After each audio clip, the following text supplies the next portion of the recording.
नमस्कार। स्वागत है आप सभी का द ऑटरिंग में। आज हम बात करने वाले हैं दिल्ली में लग रहे इलेक्ट्रिकल चार्जिंग स्टेशनों पर। लेकिन उससे पहले यदि आपने हमारे चैनल को सब्सक्राइब नहीं किया है तो जल्दी से उसे सब्सक्राइब कर दें और बेल आइकन दबाना ना भूलें। दक्षिणी दिल्ली नगर निगम द्वारा स्थापित किए जा रहे इलेक्ट्रिकल वाहन चार्जिंग स्टेशन 10 रुपये प्रति यूनिट का शुल्क तय करेंगे, ऐसा इस मामले में अवगत अधिकारियों ने गुरुवार को कहा। एक वरिष्ठ नगर पालिका अधिकारी ने कहा कि पहले चरण में 3 सार्वजनिक क्षेत्र की उपक्रम कंपनियां और BSES 109 चार्जिंग स्टेशन स्थापित कर रही हैं, जिनमें से 35 विशेष रूप से इलेक्ट्रिक स्कूटर को पूरा करेंगे। SDMC के अधिकारियों का कहना है कि इन पर लगने वाला टैरिफ शहर के अन्य हिस्सों की तुलना में कम रखा जाएगा। अधिकारी का कहना है कि 10 रुपये में से 1 रुपया इंफ्रास्ट्रक्चर और ज़मीन के लिए रखा जाएगा। बाकी सारा खर्च पावर डिस्ट्रीब्यूशन कंपनी और इंस्टॉलेशन एजेंसी को दिया जाएगा। स्थायी समिति के अध्यक्ष कर्नल रिटायर्ड BK ओब्रॉय ने कहा कि नीति का उद्देश्य लोगों को बड़ी संख्या में चार्जिंग स्टेशन प्रदान करके और परिचालन लागत को कम रखते हुए इलेक्ट्रिक वाहन खरीदने के लिए प्रोत्साहित करना है। हम इस वर्ष के भीतर स्थापना कार्य के पहले चरण को पूरा कर लेंगे। दक्षिण निगम 4 इलेक्ट्रिक मैकेनिकल रोड स्वीपर भी खरीदेगा, जिसका प्रस्ताव अगली स्थायी समिति की बैठक में रखा जाएगा। वह यह भी कहते हैं कि हम वरिष्ठ अधिकारियों की आवाजाही के लिए भी इलेक्ट्रिक कारों का उपयोग कर रहे हैं। दिल्ली सरकार ने पिछले साल दिल्ली इलेक्ट्रिक व्हीकल नीति को अधिसूचित किया, जिसका उद्देश्य ये है कि 2023 तक दिल्ली में सभी रजिस्टर्ड वाहनों में से 25% इलेक्ट्रिक वाहन होंगे। यह नीति शहर में वायु प्रदूषण से लड़ने के लिए दिल्ली सरकार के लॉन्ग टर्म प्लान का हिस्सा है। जुलाई में दिल्ली सरकार ने shopping mall, theatre, multiplex, departmental store, अस्पतालों और आवासीय क्षेत्रों जैसे स्थानों में इलेक्ट्रिक वाहनों के लिए चार्जिंग स्टेशन स्थापित करने के लिए विक्रेताओं का चयन करने के लिए एक टेंडर जारी किया। ये शहर में बस डिपो और मेट्रो स्टेशनों के बाहर स्थित 100 सार्वजनिक स्थानों पर 500 इलेक्ट्रिक व्हीकल चार्जिंग पॉइंट स्थापित करने के लिए विक्रेताओं की सूचीबद्ध करने के लिए सरकार द्वारा जारी किए गए टेंडर और वक्र ऑर्डर से अलग था।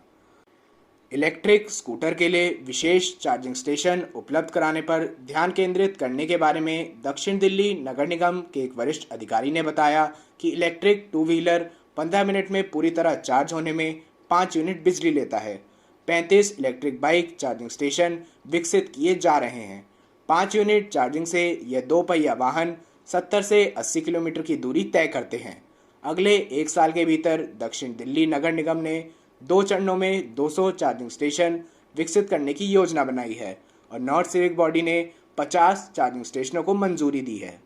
नई दिल्ली म्यूनिसिपल काउंसिलिंग पहली ऐसी लोकल बॉडी थी जिसने दिल्ली में चार्जिंग स्टेशन बनाने का प्रस्ताव दिया था। नॉर्थ दिल्ली म्यूनिसिपल कॉरपोरेशन के एक अधिकारी ने कहा कि वह एनर्जी एफिशिएंसी सर्विसेज लिमिटेड के साथ इलेक्ट्रिक चार्जिंग स्टेशनों का संचालन कर रहे हैं और रफ़ी मार्ग पर एक चार्जिंग प्लाजा विकसित किया गया है। एनर्जी एफिशिएंसी सर्विसेज लिमिटेड द्वारा चार्ज किए जा रहे टैरिफ को 2 चरणों में बांटा जाएगा। उच्च क्षमता वाले वाहनों के लिए चार्जिंग दर 26 रुपये प्रति यूनिट है और सामान्य क्षमता वाले वाहनों के लिए 9.5 रुपये प्रति यूनिट रखा जाएगा।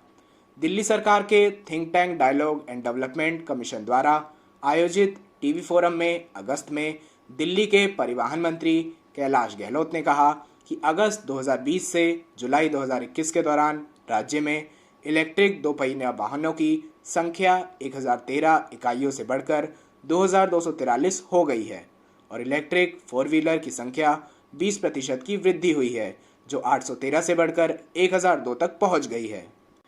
पिछले साल अगस्त में दिल्ली सरकार ने अपनी इलेक्ट्रिक व्हीकल पॉलिसी निकाली थी, जिसके बाद 739 इलेक्ट्रिक व्हीकल रजिस्ट्रेशन उस महीने में देखी गई थी। उसी के मुकाबले इस साल अगस्त के महीने में इलेक्ट्रिक वाहनों की रजिस्ट्रेशन में एक बढ़त देखी गई है, जो कि 2603 हो गई है। हालांकि कुल मिलाकर इलेक्ट्रिक वाहनों की रजिस्ट्रेशन देखे तो इसकी बिक्री में कमी देखी गई है, लेकिन कोरोना की लहर के बाद धीरे धीरे एक बढ़त देखी जा रही है। यह न केवल इलेक्ट्रिक वाहनों में एक बढ़त देखी गई है, बल्कि इलेक्ट्रिक वाहनों की रजिस्ट्रेशन पिछले 2 महीने में दिल्ली में चलने वाली CNG वाहनों से भी ज़्यादा हुई है। हालांकि दूसरी लहर के बाद राजधानी में तालाबंदी के चलते अप्रैल और मई में इलेक्ट्रिक वाहनों की बिक्री में एक कमी देखी गई थी। दिल्ली सरकार जगह जगह पर चार्जिंग इंफ्रास्ट्रक्चर बनाने के लिए ज़मीनी स्तर पर अपनी तरफ से मेहनत कर रही है और आने वाले समय में अपनी नीतियों से प्रदूषण पर काबू पाने में लगी है। आज के लिए बस इतना ही। मैं आदित्य शर्मा आपसे विदा लेता हूं।